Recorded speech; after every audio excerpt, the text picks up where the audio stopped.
हर एक स्टूडेंट जरूरी होता है। तो चलो इसी के साथ शुरू करते हैं। क्वेश्चन नंबर 31, चैप्टर फर्स्ट की एक्सरसाइज, जिसमें क्वेश्चन नंबर 31। ये देखो 31 में बोला है, how many significant figure should be present in the answer of the following calculation. इस कैलकुलेशन को जब हम कैलकुलेट करेंगे, जो आंसर आएगा उसमें कितने सिग्निफिकेंट फिगर होंगे। ठीक है, तो पहले वाले को देखते हैं हम। देखो पहले वाले का जो आंसर आएगा वो हमारा है 1.6927। देखो मल्टीप्लाई और डिवीजन होने तो हमें कैसे मतलब पता करते हैं कि सिग्निफिकेंट फिगर कितना होगा। देखो यहाँ पर सिग्निफिकेंट फिगर कितना है, 3 है। ठीक है, यहाँ पर कितना है, 5 है। यहाँ पर कितना है, 4 है। ठीक है, यहाँ नीचे कितना है, 4 है सिग्निफिकेंट फिगर। अब जो कम वाला सिग्निफिकेंट रहेगा ना, वही हमारा आंसर में भी रहेगा।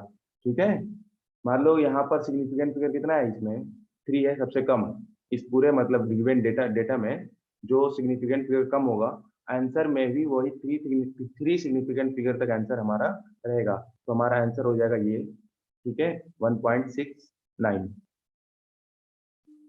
अब सेकंड वाला देखें हम, यहाँ पर भी मल्टीप्लाई है, तो जो डेसिमल नहीं होता है उसको छोड़ देते हैं। ठीक है, बाकी इसमें देखो कितना सिग्निफिकेंट फिगर है, 4 सिग्निफिकेंट फिगर है, इसमें 4 है, तो आंसर में भी हमारा 4 होगा।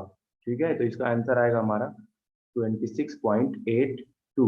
अब इसमें सिग्निफिकेंट फिगर कितना है, 4। ठीक है, यहाँ पर सिग्निफिकेंट फिगर कितना है, 3। इसी में 3 तक आंसर देना है हमको। ठीक है, क्योंकि यहाँ 3 है, यहाँ 5 है, ठीक है, यहाँ 4 है और नीचे भी 4 है हमारा। तो जो कम वैल्यू होगी वही आंसर आएगा। तो आंसर में हम 3 सिग्निफिकेंट फिगर तक देंगे। बट अगर एडिशन होता है, एडिशन में हम डेसिमल देखते हैं। यहाँ डेसिमल 4 प्लेस पर है। ठीक है, यहाँ पर भी डेसिमल 4 प्लेस पर है, यहाँ पर डेसिमल 4 प्लेस पर है। ठीक है, तो आंसर में हमारा क्या आएगा, 4 प्लेस पे आएगा। ठीक है ना, जो आंसर अगर मान लो इसमें डेसिमल कम, डेसिमल जो सबसे ज्यादा रहेगा ना, उतने सिग्निफिकेंट फिगर आएंगे। तो यहाँ तो 4 4 आ रहे हैं सब, तो यहाँ पर हो जाएगा हमारा आंसर, इसका होगा 0.8204। ये आंसर आएगा। अब इसमें सिग्निफिकेंट फिगर 4 तक हमको दिखाना है, तो यही होगा हमारा। ठीक है ना, यही हमारा होगा। हम्म। अब देखो नेक्स्ट क्वेश्चन। यहाँ देखो आइसोटॉप्स वाला क्वेश्चन है ये, एक बार करा चुके हैं 1.9 एक्सरसाइज। यहाँ पर भी देख लो। देखो ये हमारा क्या है, M1 है, ये हमारा M2 है, ये हमारा M3 है, ये X1 है, ये X2 है, ये X3 है। ठीक है, देखो अगर आइसोटॉप्स जो एबंडेंस है अगर परसेंटेज में दिया है, तो फार्मूला हमारा क्या हो जाता है, M1 X1 plus M2 X2। ठीक है, plus M3 X3 and so on upon 100। ठीक है ना, upon 100 X1 plus X2 plus X3। ठीक है, अगर परसेंटेज जो एबंडेंस जो है, एबंडेंस परसेंटेज में दिया है तब ये फार्मूला हो गया। ठीक है, और अगर एबंडेंस फ्रैक्शन में दिया है, जो एबंडेंस दिया है वो फ्रैक्शन में दिया है अगर, ठीक है, जो आइसोटॉप्स का एबंडेंस है वो फ्रैक्शन में अगर दिया है, तो उसके लिए ये फार्मूला लगा दो, एटॉमिक वेट। ठीक है, मान लो weight into fraction plus weight into fraction second का। ठीक है, plus weight into fraction third का एंड सो ऑन। ये आपका फार्मूला हो जाएगा। ठीक है, दोनों से हम कैलकुलेट कर सकते हैं। अगर मान लो परसेंटेज में दिया है तो ये ऊपर वाला फार्मूला लगा देंगे, यहाँ परसेंटेज नहीं रहेगा सिर्फ, तो हम नीचे वाला फार्मूला अप्लाई कर देंगे। ठीक है, वो फ्रैक्शन में मतलब मेंशन होगा क्वेश्चन में। चलिए क्वेश्चन नंबर 33। क्वेश्चन नंबर हमारा है 33। ओके, देखो इसमें पूछा है कि नंबर ऑफ एटम, क्या पूछा है, number of atom in each of the following. तो पहला क्वेश्चन देखो, कह रहा है 52 मोल ऑफ आर्गन है, 52 मोल आर्गन है, ठीक है ना। तो इसमें कितने नंबर होंगे, तो हमें पता है मोल इज इक्वल टू क्या होता है, नंबर अपॉन अवोगाड्रो नंबर। अब ये नंबर किसका, पार्टिकल एटम, जिसका गिवन रहेगा मोल उसी का नंबर निकलेगा, जिसका गिवन रहेगा उसी का ये नंबर निकलेगा। तो यहाँ आर्गन का मोल गिवन है तो आर्गन का नंबर यहाँ से निकलेगा, ठीक है ना।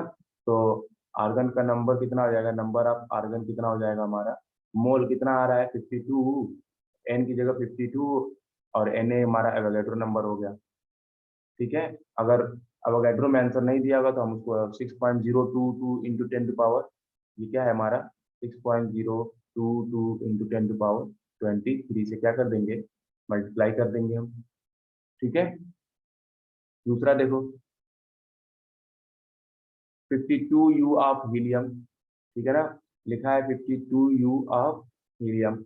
अब यहाँ ग्राम में नहीं दिया है, हम ये जो निकालते हैं ना, ये जो फार्मूला होता है ये हमारा मोल के लिए होता है, ठीक है।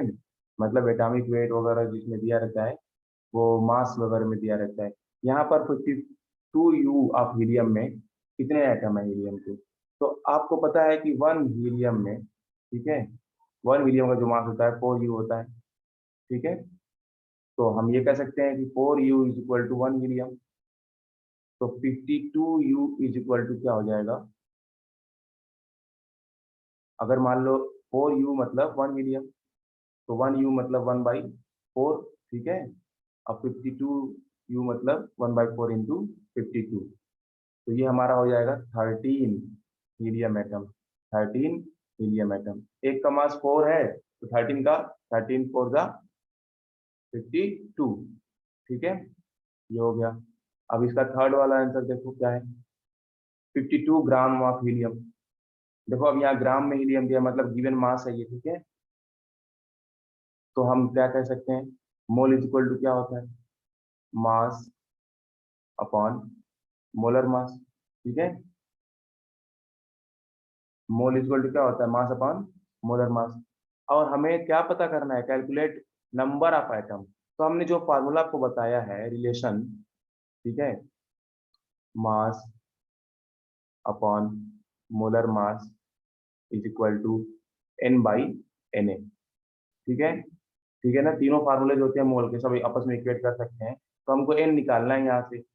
n इज इक्वल टू क्या हो जाएगा, मास कितना दिया है 52 दिया हुआ है, 52 ग्राम, मोलर मास कितना होता है इसका 4 ग्राम होता है, ठीक है। और Na से क्या होगा, ये Na इधर चला जाएगा हमारा इंटू Na,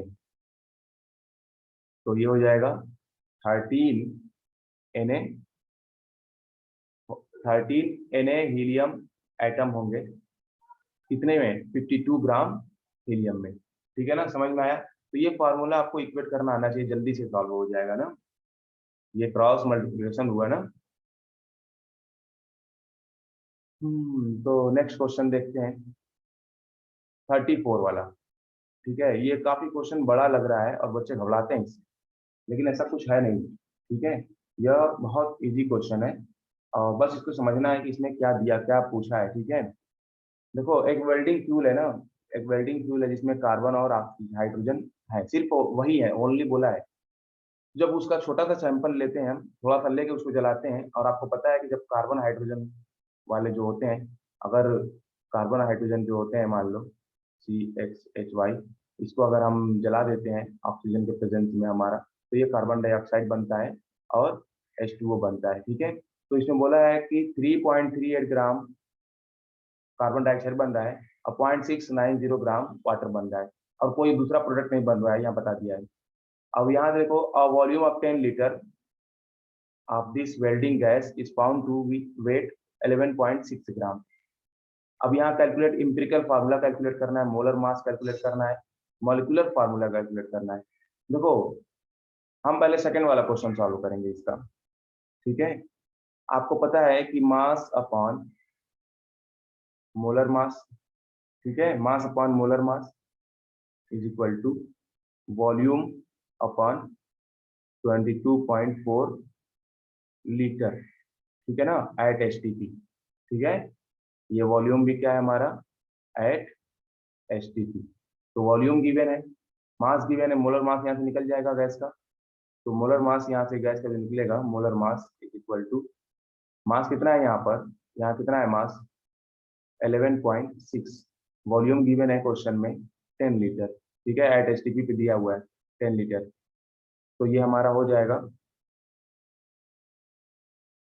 11.6, ठीक है, 11.6 इंटू 22.4 अपॉन वॉल्यूम यानी कि 10 लीटर, क्रॉस मल्टीप्लिकेशन कर दिए है ना। तो ये हमारा आंसर आएगा हमारा 25.984, इसी को अप्रॉक्स में ले लेंगे हम 26 ग्राम पर मोल। तो ये इसका मोलर मास आ गया। अब हम इंपेरिकल फार्मूला निकालेंगे। देखो इंपेरिकल फार्मूला कैसे निकालेंगे, एक मिनट में इसको स्लाइड एक और ले लूं।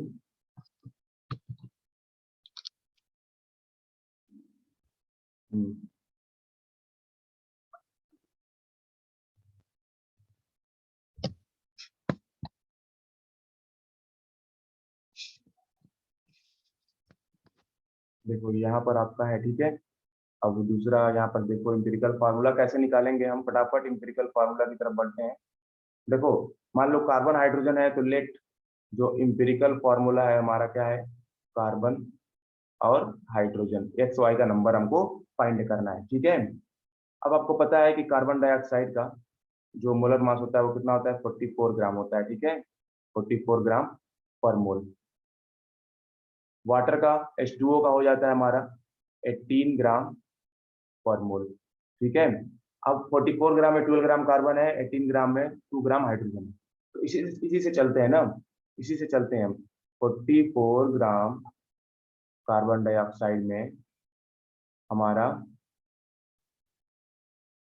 12 ग्राम कार्बन है, ठीक है। तो क्वेश्चन में कितना प्रोड्यूस हो रहा है, 3.38 ग्राम कार्बन डाइऑक्साइड में, 1 ग्राम में कितना होगा, 12/44 होगा। तो 3.38 ग्राम में कितना हो जाएगा, 3.38 से क्या कर देंगे, 3.38 से क्या कर देंगे, मल्टीप्लाई कर देंगे। ये हमारा आ जाएगा 0.9218। बस यहीं से अब कहानी खत्म हो जाएगी, मोल हम कन्वर्ट कर लेंगे इससे, ठीक है। इतना ग्राम क्या है, कार्बन है। अब उसी तरह वाटर का निकालो, 18 ग्राम 18 ग्राम H2O में हमारा 2 ग्राम हाइड्रोजन है, इसे दिख रहा है ना, 18 ग्राम H2O है हमारा एक मोल का, उसमें 2 ग्राम हाइड्रोजन है। तो 0.690 ग्राम H2O में कितना हाइड्रोजन होगा। देखो हमको कार्बन और हाइड्रोजन का मोल निकालना है इंपेरिकल फार्मूला में, ठीक है, तभी हमको इंपेरिकल फार्मूला निकलेगा। तो इसमें हमारा 1 ग्राम में होगा 2/18, तो 0.690 ग्राम में हो जाएगा, मल्टीप्लाई कर देंगे 0.690, तो ये हमारा हो जाएगा 0.0767, ठीक है, ग्राम हाइड्रोजन। ये मास हो गया। अब आपको पता है, यहीं से मैं सॉल्व कर देता हूँ। मास को हम मोलर मास से डिवाइड कर देंगे, मास को हम मोलर मास से डिवाइड कर देंगे, तो ये जो वैल्यू आएगी हमारी, ये आएगा 0.0768, ये आएगा, ये तो 1 ही हो जाएगा, यहाँ पर 0.0767।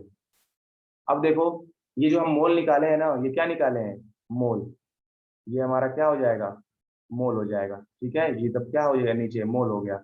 अब मोल का सिंपल रेशियो ही इंपेरिकल फार्मूला होता है, ठीक है। इसका सिंपल रेशियो क्या होगा, मान लो ये दोनों नंबर तो सेम है नियर अबाउट, तो ये आ जाएगा 1:1। जो सिंपल रेशियो आएगा 1:1 आएगा। इसका मतलब इंपेरिकल जो फार्मूला होगा, इंपेरिकल फार्मूला क्या होगा, CH होगा, CH, जिसका एटॉमिक वेट यहाँ पर कितना होगा, मॉलिक्यूलर वेट, इसका एम्पिरिकल फार्मूला वेट कितना हो जाएगा, कार्बन 12 हाइड्रोजन 1, यानी कि 13, ठीक है। और हमको क्या कैलकुलेट करना है, यहाँ से मॉलिक्यूलर फार्मूला कैलकुलेट करना है। तो मॉलिक्यूलर फार्मूला मैं देखो यहाँ पे कैलकुलेट करना हूँ ना, मॉलिक्यूलर फार्मूला मैं यहाँ पे कैलकुलेट कर दे रहा हूँ, फटाक से अभी हो जाएगा, डोंट वरी। देखो आपका एक फार्मूला होता है N is equal to molecular formula mass, ठीक है। तो मॉलिक्यूलर मास हमारा निकला है 26 upon empirical formula mass. Empirical formula mass आया है 13 यहाँ से। इंपेरिकल फार्मूला मास कहाँ से आया है? कार्बन और हाइड्रोजन से। जो इंपेरिकल फार्मूला उसका मास क्या है? Carbon 12, hydrogen 13। तो ये n की वैल्यू कितनी हो गई हमारी? 2। ठीक है। अब मॉलिक्यूलर फार्मूला क्या हो जाता है हमारा? Formula molecular formula is equal to n into empirical formula. ठीक है। अब n की वैल्यू यहाँ पर 2 है, तो यहाँ से क्या होगा? 2 इंटू एम्पिरिकल फार्मूला यानी कि CH। अब ये मल्टीप्लाई अगर हम करेंगे तो क्या होगा? C2H2। ठीक है ना? C2H2 ये हमारा एम्पिरिकल फार्मूला हो गया। समझ जाना इस चीज को आप लोग। एक मिनट थोड़ा,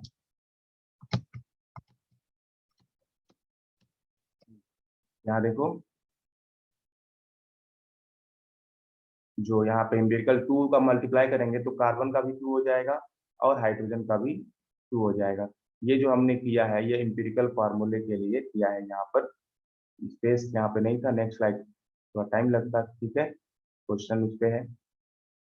समझ में आ गया आपको?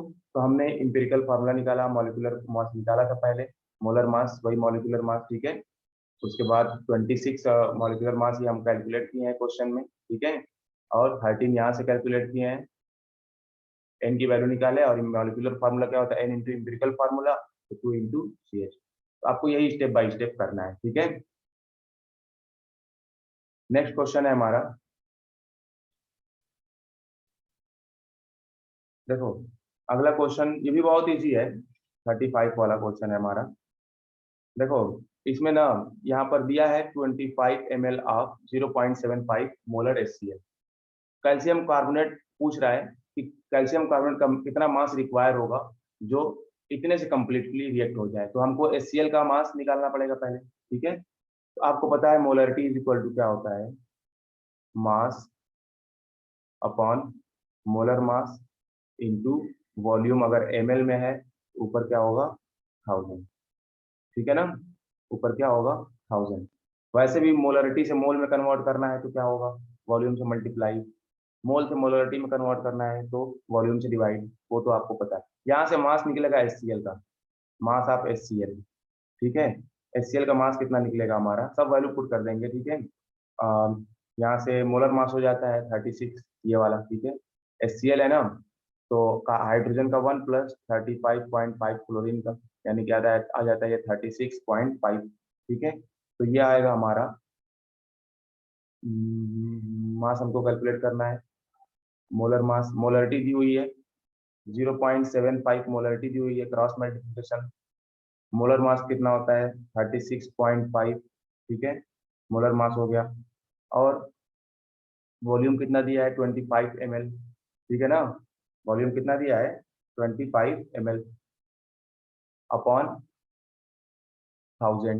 ठीक है ना? ये इसी फार्मूले से हमने क्रॉस मल्टीप्लिकेशन से सभी वैल्यू पुट कर दी डायरेक्ट। तो यहाँ पर जो मास आएगा HCl का वो आएगा 0.6844 ग्राम। ठीक है ना? इस फार्मूले से क्रॉस मल्टीप्लिकेशन कर दिए भाई।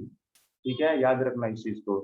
अब आपको पता है यहाँ से इक्वेशन के हिसाब से देखें, अगर हम इक्वेशन के हिसाब से देखें कि 2 मोल HCl 1 मोल कैल्शियम कार्बोनेट से रिएक्ट कर रहा है। ठीक है। तो यानी कि 100 ग्राम कैल्शियम कार्बोनेट से 2 मोल HCl मतलब क्या? देखो इक्वेशन में यहाँ पे लिख देता हूँ पहले। कैल्शियम कार्बोनेट प्लस 2 मोल HCl, ये बैलेंस इक्वेशन हम लिखते हैं पहले। Calcium chloride plus calcium carbon dioxide plus H2O। ठीक है, यह एक बैलेंस इक्वेशन है। ठीक है ना? एक बैलेंस इक्वेशन है ये। और अब मान लो यहाँ 2 मोल है, तो 2 मोल HCl का, 1 मोल HCl का 36.5 होता है, तो 2 मोल HCl का कितना हो जाएगा? 73 ग्राम। और कैल्शियम कार्बोनेट का होता है 1 मोल का 100 ग्राम। इसके एटॉमिक मास को ऐड कर देंगे ना तो मॉलिक्यूलर मास निकल जाएगा। तो वही 1 मोल के लिए 100 ग्राम पर मोल हो जाएगा। अब यहीं से दिख रहा है आपको, यहीं से दिख रहा है, कैलकुलेट करते हैं इसको ना, सॉल्व करते हैं कि 73 ग्राम HCl जो है कितना रिक्वायर कर रहा है? 100 ग्राम कैल्शियम कार्बोनेट की जरूरत पड़ रही है उसको। तो इतने ग्राम के लिए निकल जाएगा आपका। 1 ग्राम के लिए क्या हो जाएगा? 1 ग्राम HCl के लिए 100 अपॉन 73। ठीक है, 100 अपॉन 73 1 ग्राम के लिए हो जाएगा। तो 0.6844 ग्राम के लिए कितना हो जाएगा, मल्टीप्लाई कर देंगे हम 100/73 इंटू 0.6844, ठीक है ना। 6844 याद रखना इस चीज को। इसको हम क्या करेंगे, 0.937 आएगा हमारा। इतना कैल्शियम कार्बोनेट रिक्वायर्ड होगा, इतना कैल्शियम कार्बोनेट रिक्वायर्ड होगा, ठीक है। एक क्वेश्चन और बचा हुआ है, एक क्वेश्चन और बचा हुआ है, इसको भी हम जल्दी कवर कर लेते हैं, उसके बाद इस चैप्टर के क्वेश्चन हो जाएंगे सारे। स्लाइड मुझे लेना चाहिए था अलग अलग थोड़ा सा, लेकिन चलो कोई नहीं, जल्दीबाजी में ये थोड़ा सा हो जाता है। देखो यहाँ एक बैलेंस इक्वेशन है, क्या है, एक बैलेंस इक्वेशन है 4HCl, ठीक है, plus MnO2 gives 2H2O plus MnCl2 plus Cl2। ये इक्वेशन है एक बैलेंस। तो इस बैलेंस इक्वेशन से हमको क्या दिख रहा है, पहले ये तो मेजर कर लो। 4 मोल HCl है, ठीक है, तो यानी कि हो जाता है 4 इंटू 36.5 ग्राम HCl है। इसका मतलब ये क्या है, 146 ग्राम क्या है हमारा HCl है। मैग्नीज का जो दिया है, मतलब मैग्नीज का जो एटॉमिक मास होता है वो कितना होता है, 55 U होता है, ठीक है। तो मॉलिक्यूलर मोलर मास भी वही होगा। तो यहाँ मैग्नीज डाइऑक्साइड का हो जाता है 55 और ऑक्सीजन का 32, ठीक है, O2 है ना, तो 32, तो इसके लिए हो जाता है हमारा 87 ग्राम, ठीक है, 87 ग्राम। अब देखो पूछ रहा है how many gram of HCl react with 5 gram of manganese dioxide.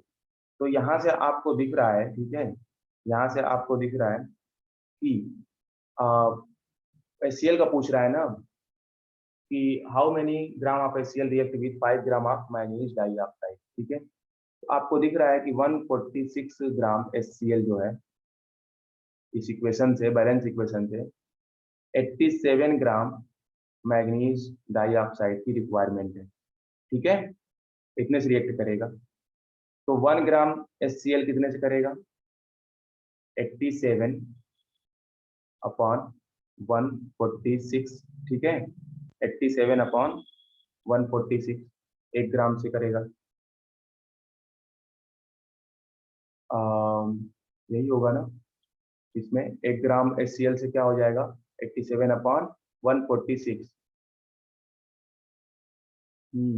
देखो मैग्नीज का मतलब दिया है ना, तो यहाँ मैग्नीज की साइड से चलेंगे, अब मैग्नीज की साइड से चलेंगे कि मान लो कि 87 जो ग्राम मैग्नीज डाइऑक्साइड है, HCl का कैलकुलेट करना है ना, तो 146 ग्राम HCl की रिक्वायरमेंट है, ठीक है।